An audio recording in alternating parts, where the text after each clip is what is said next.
संभाजीनगरच्या जिल्हा बँकेमध्ये महायुतीच्या सोबत अंबादास दानवे होते। या युतीमुळे संभाजीनगरच्या जिल्हा बँकेवर सत्ता महायुतीचीच आलेली आहे। बँकेच्या अध्यक्षपदी विलास भुमरे तर उपाध्यक्षपदी भाजपाचे रामू शेळके असणार आहेत।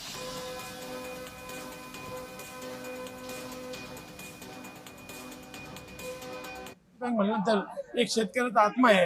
निश्चित या ठिकाणी जिल्हा मध्यवर्ती बँक आपली कशी नावावर रूपाला येईल, कारण की मराठवाड्यातली मेन संस्था ही आपली छत्रपती संभाजीनगरची जिल्हा मध्यवर्ती बँक आहे।